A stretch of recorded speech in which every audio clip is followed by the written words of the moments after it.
dito sa pinaka-intense na bahagi ng Family Feud kanina ay nanalo po ng 100,000 pesos ang Team Budol at kasama natin si Mami Len. Siya ang unang lalaban dito sa...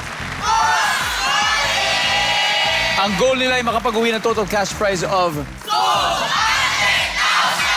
Yes. Mami Len, panalo din po ng 20,000 ha. Yung charity na pipiliin nyo, ano ba napili nyo? Philippine Foundation for Breast Care Incorporation. Yan, para sa kanila po yan. Thank you sa inyo. Okay? Ngayon po, oras na para sa Fast Money. Pengin 20 seconds. Eto na. Sa gitna ng biyahe, nagulat ang pasahero ng eroplano dahil pagdungaw niya sa bintana, may nakita siyang blank. Go. Bahay, Kapag bagong sweldo, ilang oras kang nagsya-shopping? 2 oras, Paboritong palaman sa tinapay ng mga peanut Pinoy. butter, Sound na anong maririnig mo sa zoo? anima, monkey, Pinagbawalan ka mag-swimming sa beach. Bakit? madumi, Let's go po, Mami Len. Sige, so sa gitna ng biyahe, nasa eroplano kayo. Dumungaw kayo sa bintana, ay may nakita kayong blank. Sabi niyo yung bahay. Ang sabi ng survey dyan ay... So anyway, number 2 tayo. Kapag bago sweldo, ilang oras ka nagsa-shopping? Sabi niyo mga 2 oras. Ang sabi ng survey dyan ay... Okay.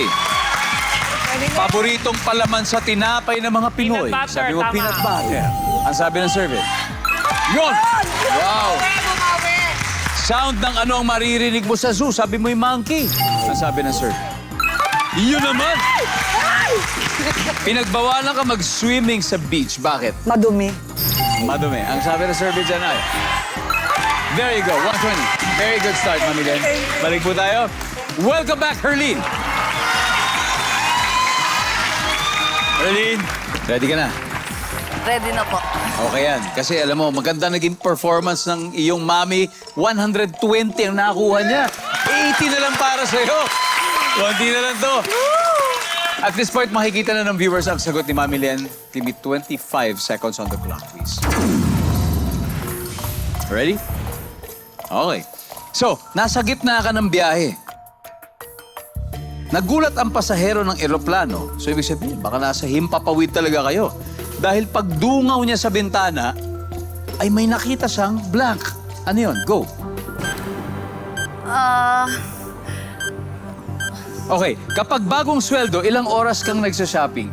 1 oras. Paboritong palaman sa tinapay ng mga Pinoy? Peanut. Bukod sa peanut butter. Cheese. Sound ng ano ang maririnig mo sa zoo? Tiger. Let's go, Herlene! Herlene, sa gitna ng biyahe, nagulat ang pasahero ng eroplano dahil pagdungaw niya sa bintana, may nakita siyang blank, hindi na natin nabalikan. Ano sana gusto mong sagutin dito? Tao.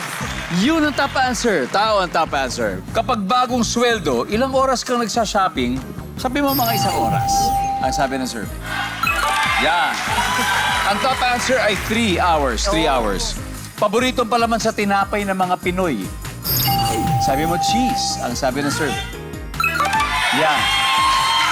Top answer, peanut butter. Galing ng mama ko. Eto, pinagbawalan ka mag-swimming sa beach. Bakit kaya? Hindi na natin naabutan ito. Ito yung huli. Ang top answer dito ay maalon or high tide. Number 5, sound na anong maririnig mo sa zoo? Rar! Tiger. Rar. Ang sabi ng survey sa Tiger Eye. Yan! Ang top answer ay unggoy. Nasagot mo. Muntik na. Pero anyway, congratulations pa rin, Thank you Herlene. po. Nanalo pa rin kayo ng 100,000 pesos. Nancy,